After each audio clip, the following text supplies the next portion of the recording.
Dito wala siyang logo ng Kawasaki kung kailan to, kung saan to ginawa, made in Japan. Dito nakalagay yun eh.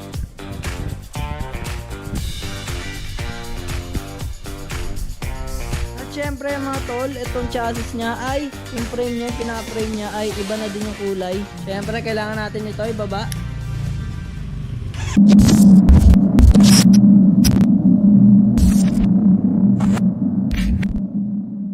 Alright mga tol, welcome back to my YouTube channel, no? For today's video is alamin natin ang nilalaman nitong Z900 natin mga tol, na si Thunder mga tol, no? Bakit nga ba Thunder mga tol?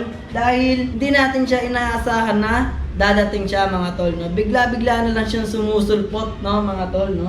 Kaya tara mga tol, wag natin babahin to, no?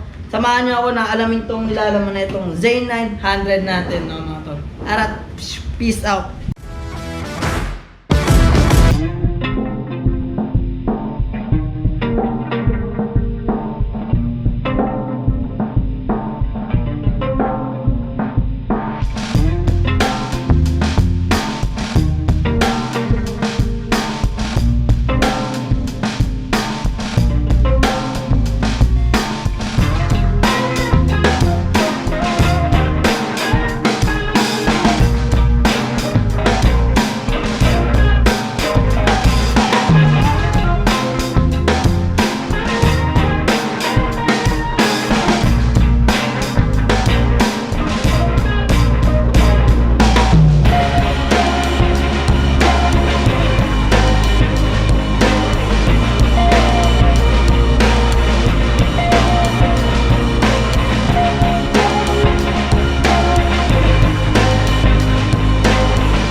Alright mga tol, so pag-usapan naman natin ang power na ginagamit niya mga tol. Meron siyang 948cc mga tol, at meron siyang double overhead cam, liquid cooled, and then 4-stroke, tsaka inline 4, tsaka meron siyang max power na 123 horsepower, 9,000 RPM mga tol, no? Tsaka meron siyang max torque na 98.6, 7,700 RPM mga tol. Tsaka 6-speed syempre, at syempre ang timbang niya ay 213 kilos mga tol. Napakabigat niyan, sobra. Tsaka meron siyang fuel capacity niya ay 17 liters. Yan, syempre napakalaki din ng tangke natin, no? 17 liters, ilan yun? I-compute nyo sa ano ngayon, sa gas ngayon mga tol, napakamahal ngayon, no? Tsaka syempre, mabibili mo siya ngayon ng 618 para dito sa ating Z900 SE 2023 mga tol, no? Kung mapapansin nyo mga tol, lahat ng mga Kawasaki ay kulay green, di ba? Black, green, yan lang naman kadalasan ng kulay ng Kawasaki mga tol, no? May pagkadating din siya ng Z1000 mga tol. Kung napapansin nyo, may parang dating siya ng Z1000, no? Pati ang mga signal light niya, tsaka mga headlight niya, tignan na to mga tol. Ito ang pinakamaangas sa lahat eh, ang headlight niya mga tol, oh. Grabe. Tsaka itong mga signal light niya, parang sa Z1000 na din. At syempre sa likod, ganun din ang signal light niya mga tol. Katulad din parang katulad din to sa mga Honda Click eh, oh. Sa mga Z1000, shoutout sa inyo, parehas din nito mga tol. Parang kinapi siya sa Z1000 mga tol. Tsaka itong tangke natin, pa ganun din mga tol, oh. Pansin nyo, pakuba din. Kaya parang Z1000 ang dating. Ayan, oh. Tignan nyo. Ang forma pag dito mga tol. Tsaka syempre yung mga curve niya, yan, parang parehas sila ng G1000, no? Pero mas mabigat ang Z1000 dyan mga tol. Sabi sa akin sa kasa, mas mabigat dyan. Kaya ito ang pinakamagaan sa naked bike mga tol, no? Ang Z900. At saka mga tol, dalawang kulay pa lang ang merong sa 2023 mga tol. Ay ang kulay black, red, tsaka gray. Yun yung pinag-combine na yun. Lalagay ko dito mga tol kung ano yung tsura. At saka ito na ang Z900 SE mga tol. Ang pinagkaiba lang lang naman nila ay meron dito. Ito lang mga tol. Tapos syempre, ang signature ng SE, ng Z900 SE ay ang Öhlins mga tol. Panama ng SE sa standard mga tol. Öhlins, adjustable Öhlins yan mga tol. Tapos syempre ang Brembo, dual disc brake. Brembo, kabilaan yan mga tol. Ito, tsaka doon. Yun lang ang pinagkaiba ng standard. Syempre yung kulay din. Yun lang ang pinagkaiba nila mga tol, no? Kaya kayo na magusga anong mas better sa inyo.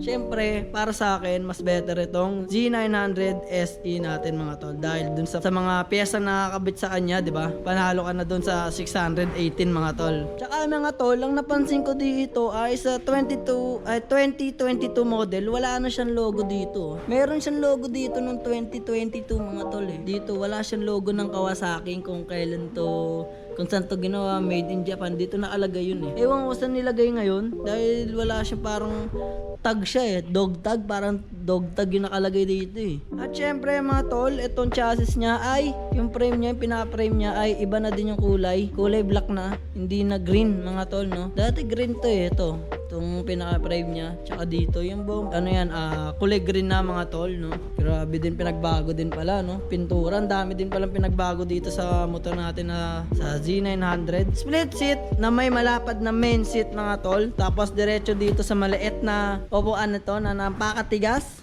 Ito ang ini-issue ko sa kanila, napakatigas talaga. Napakatigas oh.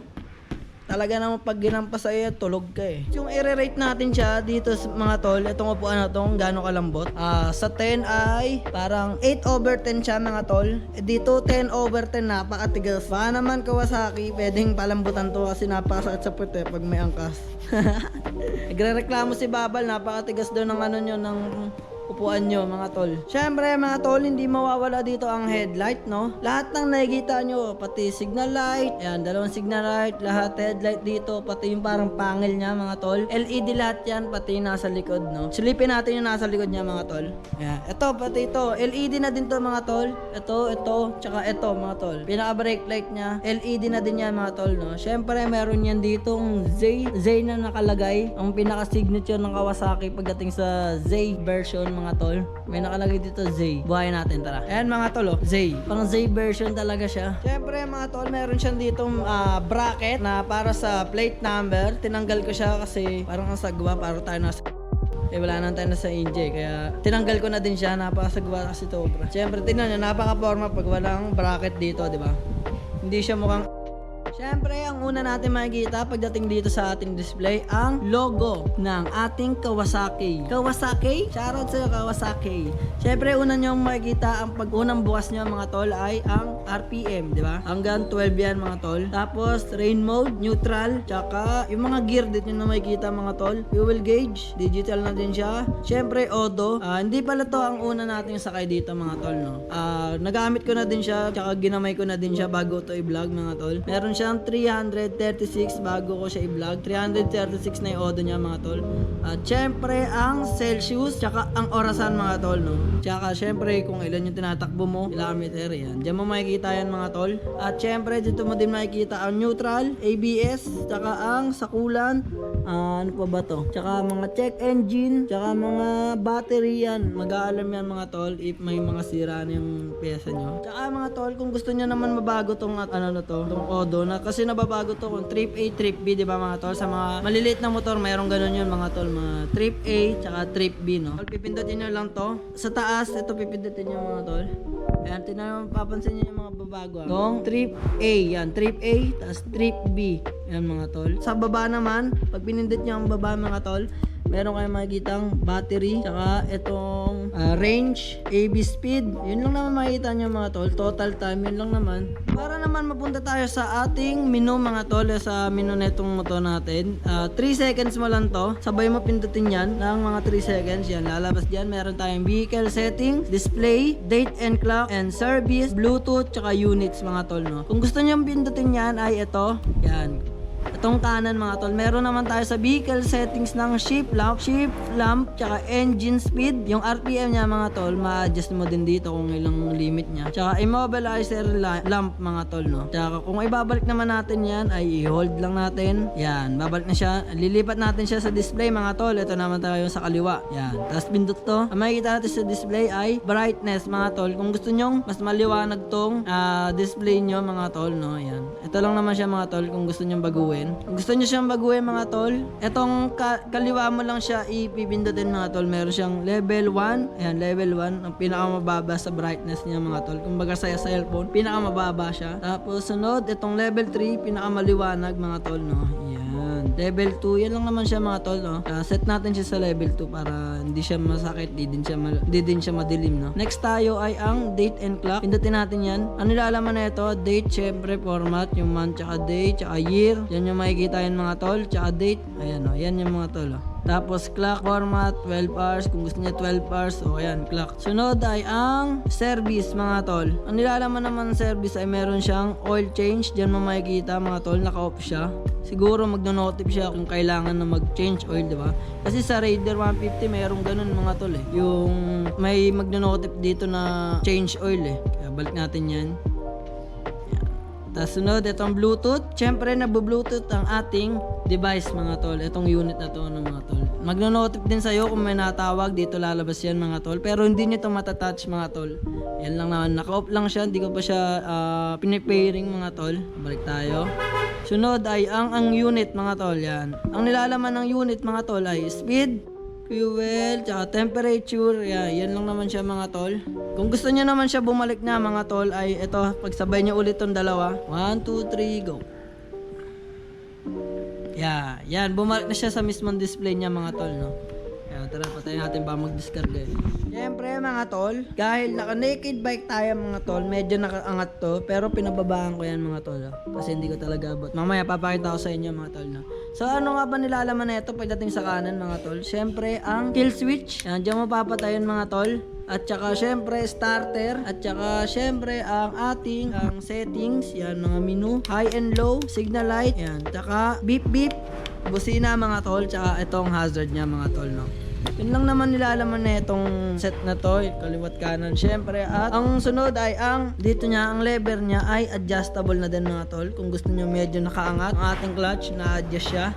Gaganto mo lang siya mga tol. Ganon din dito sa brake lever natin mga tol. 1, 2. Ito naman ay 1 to 6 mga tol. Na-adjust siya ng 1 to 6. Yan lang naman nilalaman dito sa ano na to. Medyo mataas lang talaga itong handle na to mga tol. Kasi nga, naked bike tayo mga tol. Hindi tayo sports bike mga tol, no. Hindi tayo katulad ng mga ninja. At syempre mga tol ay meron tayong dual 300mm disc mga tol, no. Syempre kasama niya ang Brembo. Yan, Brembo ang kasama niya mga tol. Ewan ko anong tatak na ito eh. Tapos, pati dito sa kabila, Brembo din yan, no? Kaya sulit na sulit itong bike na to mga tol. Dahil naka-Brembo ka na, dual Brembo, dual disc pa mga tol, no? Syempre ABS to, harap likod. At syempre, pagdating naman sa engine ay meron tayong inline 4, no? Ito ang pinaka hinihintay natin at pinaka sound check mga tol. Yan, abangan nyo mamaya ang sound check natin ng inline 4 na naka-stock pipe pa. Tsaka syempre, ang sukat ng gulong niya ay syempre down loop na siya mga tol. Stock tire niya down loop. 120/70 by 17 mga tol, no. Ang likod naman niya mga tol ay ang 180/55 by 17 mga tol, no. Napakalaki na itong gulong na to, no. Pansinin talaga ito sa daan mga tol. Tingnan nyo. Ayan mga tol, napakalapad. Naked na naked, tignan talaga mga tol, no? Siyempre, balik tayo dito. Yung busina niya is ito lang talaga. Parang Raider lang talaga. Kaya pag bumusina ka sa expressway mga tol, experience ko lang. Sa expressway ay hindi talaga akalain na big bike mga tol. Lalo na sa mga sa mga service road, di ka talaga akalain na big bike. Dahil dito sa busina na to. Saka sa napakatahimik na exhaust mga tol, no? Advice ko sa inyo, magpalit kayo ng ating exhaust mga tol, no? Kasi hindi talaga rinig sa daan, napakatahimik. Siyempre, pangatlo, ang ating Öhlins na pinaka-solid na shock mga tol, no? Adjustable Öhlins na siya mga tol. tol. Syempre bumili tayo ng lowering kit para dito sa ating Z900. Sagad yan mga tol, no? Kasi ang height ko lang ay 5'1" mga tol. 5'1", 5 plus. Syempre balik tayo sa exhaust pipe mga tol. Inline 4, di ba mga tol? Ito ang tinatanggal para mas maging maingay ang ating inline 4 na tunog na may wung wung. Yan ang pinaka-hinihintay natin mga tol. Sound check. Unang andar. Syempre kailangan natin ito ibaba. Yun, nadali. Dito natin makikita yung Celsius na mga tol. Wala pa siyang Celsius. Mamaya papainit-initin lang natin tapos papakita sa inyo na nagana to. Hintayin natin siya maka 60 bago natin siya ibomba. Yun ang sabi sa akin sa kasa mga tol, no? Alright mga tol, so 48 Celsius na siya. Mukhang pwede na to.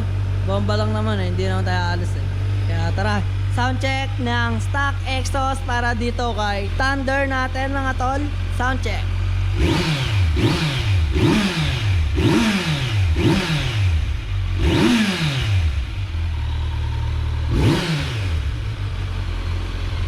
Panalong mga tol. Tunog wong-wong ng inline 4 natin para kay Thunder Z900 mga tol, no? So patay na natin. Ayo nga pala mga tol, meron pa akong hindi nabanggit sa inyo ay ang 4 na modes na ito. Meron siyang 4 na mode. Meron siyang rider mode, sport mode, tsaka rain mode. Ay 3 lang pala yun mga tol. Ayan, rain mode yan mga tol. Rain mode. Angat lang natin. Road mode, 2. Sports mode. Hanggang sports mode lang siya mga tol. Ayan, hanggang sports mode lang siya. Kung gusto nyo babaan, kung gusto nyo maging rain mode mga tol, hold lang natin to pababa.